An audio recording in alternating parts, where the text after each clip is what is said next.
Hello friends. Geography by MK GTM channel पर आप सभी सम्मानित छात्र छात्राओं का हार्दिक स्वागत अभिनंदन करता हूं। दोस्तों, आज हम लोग इस वीडियो में पर्यावरण का अध्ययन करेंगे और जानेंगे कि पर्यावरण किस प्रकार से मानव जीवन को प्रभावित करता है और किस प्रकार से मानव जीवन पर्यावरण को प्रभावित करता है। और हम लोग यह भी समझेंगे कि इस टॉपिक से सभी प्रतियोगी परीक्षाओं में कौन कौन से प्रश्न पूछे गए हैं अथवा पूछे जाने की संभावना है। हालांकि इस टॉपिक से शिक्षक भर्ती खासकर UP TET, C TET, super TET में तो प्रश्न पूछे ही जाते हैं, लेकिन इसके साथ ही साथ जितने भी प्रतियोगी परीक्षाएं हैं, चाहे वो SSC, बैंक या रेलवे या फिर PCS तक की परीक्षाएं जो हैं, वह पर्यावरण का एक सिलेबस का एक हिस्सा है। इसलिए इस टॉपिक को पढ़ना अत्यंत ज़रूरी है। तो आइए हम लोग शुरू करते हैं अपने इस टॉपिक को और जानते हैं कि पर्यावरण क्या होता है। तो जैसा कि आप सभी को विदित है कि पर्यावरण शब्द दो शब्दों से मिलकर बना हुआ है, परि प्लस आवरण। परि का अर्थ होता है चारों तरफ से, आवरण का अर्थ होता है घिरा हुआ, अर्थात पर्यावरण का अर्थ हुआ चारों ओर से घिरा हुआ। यह जो पर्यावरण शब्द है यह इंग्लिश के इन्वायरमेंट से बना हुआ है और इन्वायरमेंट शब्द फ्रेंच भाषा के इन्वायरनर से निकला है, जिसका अर्थ होता है घिरा हुआ अथवा घेरना। तो पर्यावरण का अर्थ हो गया चारों ओर से घिरा हुआ। यहाँ प्रश्न यह उठता है कि ऐसा क्या चीज़ है, ऐसा कौन से तत्व हैं जो हमें चारों ओर से घिरे हुए हैं। तो जैसा कि आपको यह मालूम है कि हमारे पृथ्वी पर जैविक एवं अजैविक घटक होते हैं, तो यह जो अजैविक एवं जैविक घटक हैं यह हमें चारों तरफ से घेरे हुए हैं। इसी जैविक एवं अजैविक घटक को हम लोग सम्मिलित रूप से पर्यावरण कहते हैं। तो प्रश्न यहाँ यह होता है कि जैविक घटक क्या होता है और अजैविक घटक क्या होता है। तो जितने भी प्रकार के सजीव हैं, जैसे पेड़ पौधे, वनस्पति, जीव जंतु, ये सभी जितने हैं ये जैविक घटक के अंतर्गत आते हैं। और अजैविक घटक के अंतर्गत जल, स्थलमंडल, वायुमंडल, ये सभी जो विभिन्न गैसें हैं ये सभी अजैविक घटक के अंतर्गत आते हैं। तो ये सभी घटकें मिल करके एक पर्यावरण का निर्माण करती हैं, अर्थात हमें पेड़ पौधे, जीव जंतु, भूमि, जल, वायु, यह सभी जो चारों तरफ से घिरे हुए हैं, सम्मिलित रूप से इसे हम लोग पर्यावरण कहते हैं। अर्थात पृथ्वी पर पाए जाने वाले भूमि, जल, वायु, पेड़ पौधे एवं जीव जंतुओं का समूह जो हमें चारों ओर से सामूहिक रूप से घेरा हुआ है, इसे ही हम लोग पर्यावरण कहते हैं। पर्यावरण के अंतर्गत न सिर्फ जीवित जंतुओं का अध्ययन किया जाता है, जीवित प्राणियों का अध्ययन किया जाता है, बल्कि जीवित एवं मृत दोनों प्राणियों का इसमें अध्ययन किया जाता है और इनकी आपसी अंतःक्रिया का भी इसमें अध्ययन किया जाता है। एक बार PCS में प्रश्न पूछा गया था कि पर्यावरण निम्नलिखित में से किसका अध्ययन है। तो पर्यावरण जीवित एवं मृत दोनों का अंत्यक्रिया का अध्ययन है, न सिर्फ जीवित प्राणियों का। इसलिए यहाँ पे ध्यान देने वाली बात है। पर्यावरण संरक्षण अधिनियम 1986 के अनुसार पर्यावरण की एक परिभाषा प्रस्तुत की गई है। यहाँ हम लोग यह समझ लेते हैं कि पर्यावरण की जो परिभाषा दी गई है पर्यावरण संरक्षण अधिनियम के अनुसार वह क्या है। तो पर्यावरण किसी जीव के चारों ओर घिरे भौतिक एवं जैविक दशाएं एवं उनके साथ अंतःक्रिया को समृद्ध करता है। यानी जो पर्यावरण संरक्षण अधिनियम 1986 यह भी यही कहने का, यह समझाने का प्रयत्न कर रहा है कि हमारे चारों ओर जितने भी प्रकार के भौतिक एवं जैविक, अर्थात जैविक एवं अजैविक जो भी घटक होते हैं, जैसे पेड़ पौधे, जीव जंतु, वनस्पतियाँ और विभिन्न प्रकार की गैसें, जल और स्थल मंडल, ये सभी को सम्मिलित रूप से हम लोग पर्यावरण कहते हैं। और इनके अंतःक्रिया, जिनको इनका जो आपस में इंटरेक्शन होता है, अंतःक्रियाएँ होती हैं, इन सभी को सम्मिलित रूप से हम लोग पर्यावरण कहते हैं। अब हम लोग यहाँ से यह समझ लेते हैं कि पर्यावरण के कितने घटक होते हैं, क्योंकि घटक से अक्सर ही परीक्षाओं में प्रश्न पूछे जाते हैं, तो इसको जानना जरूरी है। तो पर्यावरण के जो घटक होते हैं वह 3 प्रकार के होते हैं। एक होता है जैविक घटक, जिसको इंग्लिश में बायोटिक कंपोनेंट्स बोलते हैं। बायोटिक कंपोनेंट्स के अंदर पादप, मनुष्य, जंतु, सूक्ष्म जीव ये आते हैं। जबकि अजैविक घटक अर्थात एबायोटिक कंपोनेंट्स के अंतर्गत स्थल, वायु, जल, यानी स्थल मंडल, जल मंडल और वायुमंडल, इन सभी को सम्मिलित किया जाता है। और तीसरा है ऊर्जा संघटक। जितने भी विभिन्न प्रकार के ऊर्जा के स्रोत हैं, खास करके जो सूर्य है, सौर ऊर्जा, यह पृथ्वी पर ऊर्जा का सबसे महत्वपूर्ण स्रोत है। तो सौर ऊर्जा और जो भूतापीय ऊर्जा होती है, यानी पृथ्वी से जो ऊर्जा निकलती है, इसको हम लोग ऊर्जा संघटक के अंतर्गत रखते हैं। तो हम लोगों ने देख लिया कि पर्यावरण के 3 घटक हैं: जैविक घटक, अजैविक घटक और ऊर्जा संघटक। अब हम लोग समझते हैं कि पारिस्थितिकी क्या होता है और पारिस्थितिकी शब्द की उत्पत्ति कैसे हुई। तो पारिस्थितिकी शब्द को इंग्लिश में इकोलॉजी कहते हैं। और जो इकोलॉजी शब्द है, यह जर्मन भाषा के ओइकोलॉजी अथवा ग्रीक भाषा के ओइकोलॉजी से निकला हुआ है। ओइकोलॉजी जर्मन भाषा के और ग्रीक भाषा के ओइकोलॉजी से। जो ओइकोलॉजी शब्द है, यह 2 शब्दों से मिलकर बना हुआ है। पहला है ओइकस। ओइकस का अर्थ होता है रहने का स्थान, और लोगस का अर्थ आप लोग जानते हैं कि अध्ययन करना होता है। जहाँ भी लॉजी, लॉजक शब्द, लोगस शब्द लग जाता है, उसका अर्थ होता है अध्ययन करना। तो इस प्रकार से हम लोग यह समझ सकते हैं कि जो ओकोलॉजी है, यह रहने के इसको बंद कर, आवाज़ जाती है, आवाज़ जा रहा होगा।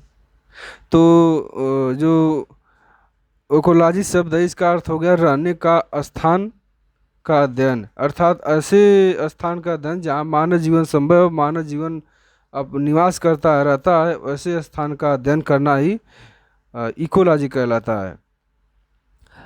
1865 में सबसे पहले रीटर ने पारिस्थितिकी शब्द का प्रयोग किया, लेकिन उन्होंने व्यापक स्तर पर इसका प्रसार नहीं कर पाया। व्यापक स्तर पर इनको मान्यता नहीं मिल पाई रीटर को।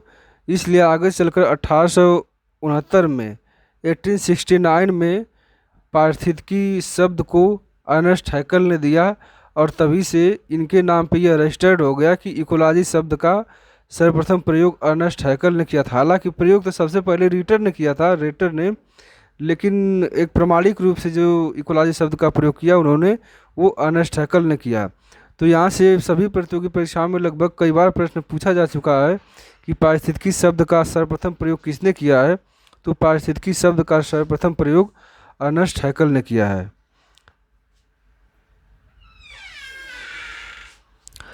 जो पारिस्थितिकी होता है, पारिस्थितिकी जीव विज्ञान की एक शाखा है, जिसमें जीव समुदायों तथा उनके वातावरण के मध्य पारस्परिक संबंधों का अध्ययन करते हैं।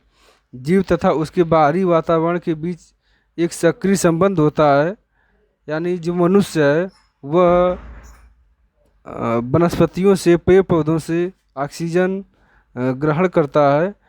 तो इस प्रकार से हम लोग देख सकते हैं कि वातावरण से जो मनुष्य जीव है, यानी मानव जीव है, वह किस प्रकार से सक्रिय संबंध बनाता है। क्योंकि अगर ऑक्सीजन पेड़ पौधों के द्वारा नहीं उत्सर्जित किया जाता तो जो मानव जीवन है वह संभव नहीं हो पाता, वह श्वसन क्रिया नहीं कर पाता, और अंततः ऐसा होता कि वह अपने प्राण को त्याग देता। इसलिए जो वनस्पतियां हैं, जो जैविक एवं अजैविक घटक हैं, ये निश्चित रूप से कह सकते हैं कि यह आपस में संबंधित होते हैं, अंतर संबंधित होते हैं, यह इंटरेक्शन करते हैं। इसको अच्छे ढंग से समझाते हुए अर्नेस्ट हैकल एक परिभाषा देते हैं और कहते हैं कि जीवधारियों के कार्बनिक और अकार्बनिक वातावरण और पारस्परिक संबंधों के अध्ययन को पारिस्थितिकी अथवा पारिस्थितिकी विज्ञान कहते हैं। कितना बढ़िया परिभाषा उन्होंने दिया है। उन्होंने इसी 2-3 लाइन में पूरे बेहतर ढंग से पारिस्थितिकी को समझाने का प्रयास किया है कि जीवधारियों के कार्बनिक और अकार्बनिक वातावरण और उनके पारस्परिक जो संबंध हैं, उसका अध्ययन ही पारिस्थितिकी अथवा पारिस्थितिकी विज्ञान कहलाता है। यूजिन ओडम महोदय, इनका परिभाषा कई बार एग्जाम में पूछा भी गया है कि यूजिन ओडम महोदय के अनुसार निम्नलिखित में से कौन सी परिभाषा पारिस्थितिकी की है। तो यूजिन ओडम महोदय कहते हैं कि पारिस्थितिकी प्रकृति की संरचना एवं प्रक्रिया का अध्ययन है, यानी पारिस्थितिकी प्रकृति की संरचना एवं प्रक्रिया का अध्ययन है। इनके भी कहने का तात्पर्य वही है कि जो पारिस्थितिकी है, यानी पारिस्थितिकी जो जैविक अजैविक घटकों से बना हुआ है, इनकी संरचना ये किस प्रकार से बनी हुई है और किस प्रकार से यह क्रियाएं करती हैं, अपना फंक्शंस करती हैं, उन फंक्शंस का ही अध्ययन हम लोग इस पारिस्थितिकी इकोलॉजी के अंतर्गत करते हैं। वर्तमान समय में पारिस्थितिकी की संकल्पना को व्यापक रूप दे दिया गया है। और अब पहले क्या था कि पारिस्थितिकी को एक विषय के रूप में नहीं देखा जाता था, लेकिन पारिस्थितिकी का इतना व्यापक प्रसार हो चुका है कि अब पारिस्थितिकी को सभी सिलेबस में रखा ही जाता है, और न सिर्फ सूक्ष्म स्तर पे बल्कि व्यापक स्तर पर इसको रखा जाता है।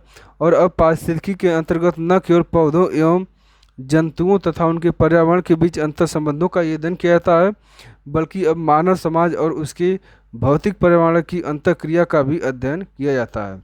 यानी इसके पहले क्या था कि पारिस्थितिकी में सिर्फ जीव जंतु जैसे जितने प्रकार की पशुएं हैं, जंगली जानवर हैं, वनस्पतियाँ जितने प्रकार की जड़ी बूटियाँ हैं, सिर्फ इनका ही अध्ययन किया जाता था। यानी जो सजीव प्राणी थे उनका ही सिर्फ अध्ययन किया जाता था। लेकिन धीरे धीरे इसका विकास हुआ, और इस विकास क्रम में अब न सिर्फ जीव जंतुओं एवं वनस्पतियों का अध्ययन किया जाता है, बल्कि जो भौतिक पर्यावरण है और जो मानव समाज है, यानी जो मानव समाज है उसका भौतिक पर्यावरण यानी भौतिक पर्यावरण पे और जो जैविक पर्यावरण है उस पर क्या प्रभाव पड़ता है, और पर्यावरण का यानी जो जितने भी प्रकार के जैविक घटक हैं उनका मानव पर क्या प्रभाव पड़ता है, यानी इनकी जो अंतःक्रिया होता है इसका भी अध्ययन किया जाता है। अब हम लोग पारिस्थितिकी तंत्र शब्द को समझ लेते हैं कि पारिस्थितिकी तंत्र क्या होता है और पारिस्थितिकी तंत्र शब्द का प्रयोग सबसे पहले किसने किया। तो यहाँ से लगभग सभी प्रतियोगी परीक्षाओं में यह प्रश्न पूछा जा चुका है कि पारिस्थितिकी तंत्र इकोसिस्टम शब्द का प्रयोग सबसे पहले किसने किया था। तो आप लोगों को यह विदित है कि पारिस्थितिकी तंत्र शब्द का सबसे पहले प्रयोग एजी टांसले कहीं कहीं तांसले भी दिया होता है, लेकिन टांसले ज़्यादा जगह रहता है, तो इनका नाम अग्रणी है पारिस्थितिकी तंत्र के क्षेत्र में।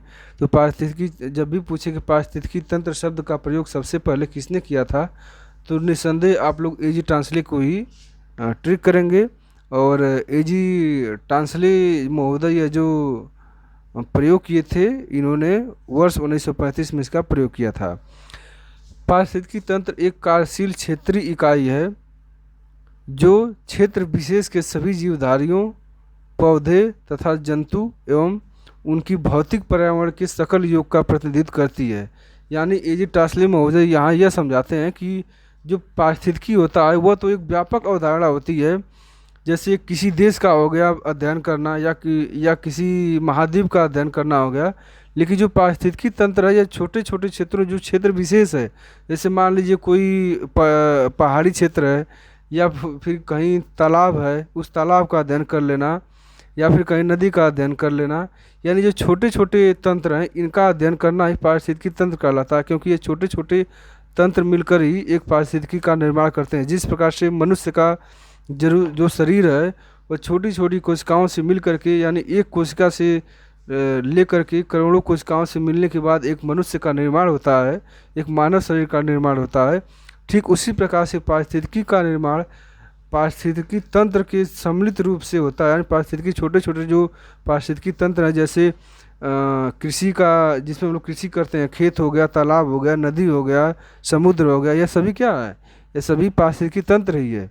तो किसी क्षेत्र विशेष में रहने वाले जीवधारियों, पौधे, जंतु एवं उनके भौतिक पर्यावरण के अध्ययन का ही उसका जो अध्ययन करते हैं हम लोग, उसे पारिस्थितिकी तंत्र कहते हैं।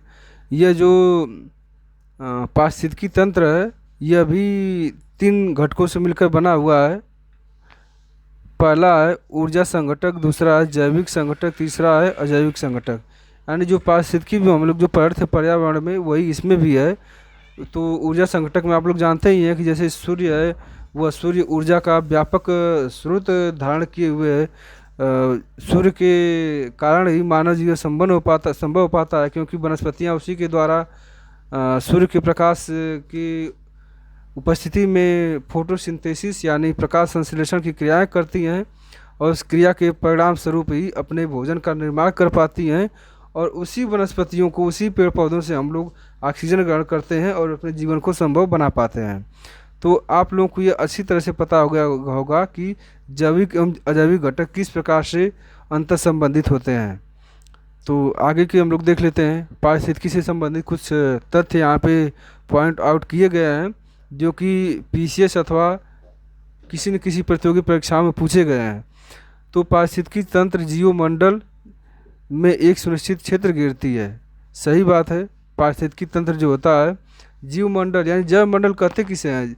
जैसे आपको मालूम है कि स्थलमंडल, जलमंडल, वायुमंडल, ये तीनों होता है। तो ये जब तीनों मिलता है तो एक ऐसा क्षेत्र बनता है जहाँ पे स्थलमंडल भी विद्यमान हो, वायुमंडल भी विद्यमान हो और स्थलमंडल, जलमंडल, वायुमंडल, ये तीनों का जो मिला हुआ जो क्षेत्र बनता है उसे ही हम लोग जैवमंडल कहते हैं। जैवमंडल ऐसा मंडल जहाँ पे जीवों के रहने का उचित स्थान बन जाए। जैसे जीवों का रहना तभी संभव है कि ये तीनों चीज़ें हो, या तो स्थल मंडल अगर नहीं है और जल मंडल, वायुमंडल है, तभी जीवन संभव नहीं है, क्योंकि फिर जीव रहेगा कहाँ।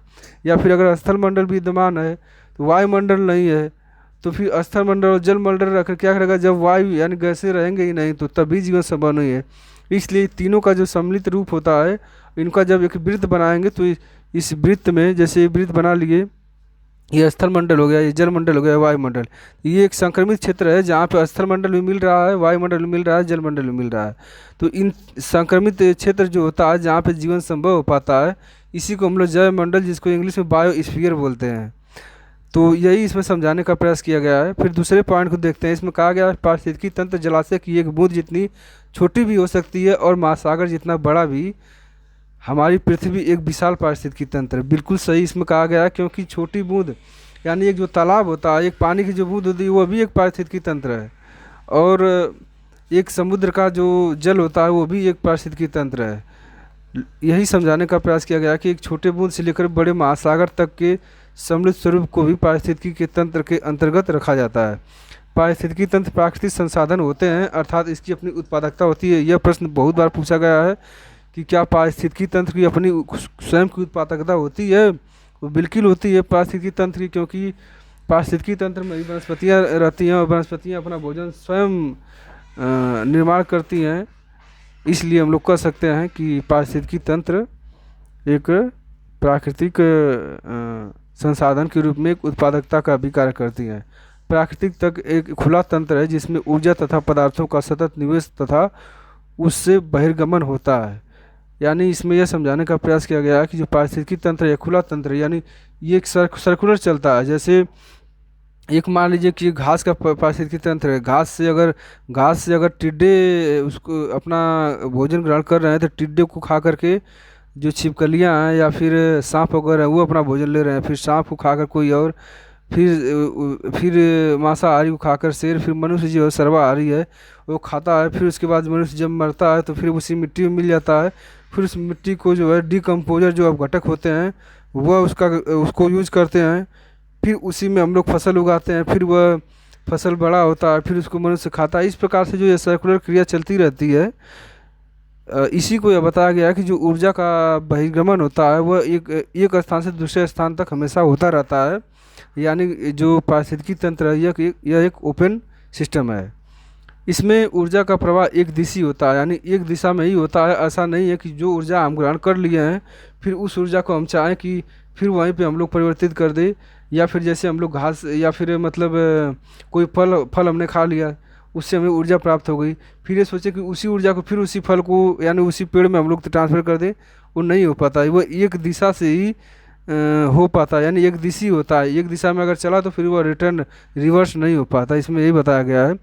तो ऊर्जा का प्रवाह एक दिशी होता है, अर्थात जितनी ऊर्जा का बहिर्गमन होता है वह ऊर्जा पुनः वापस नहीं आती है।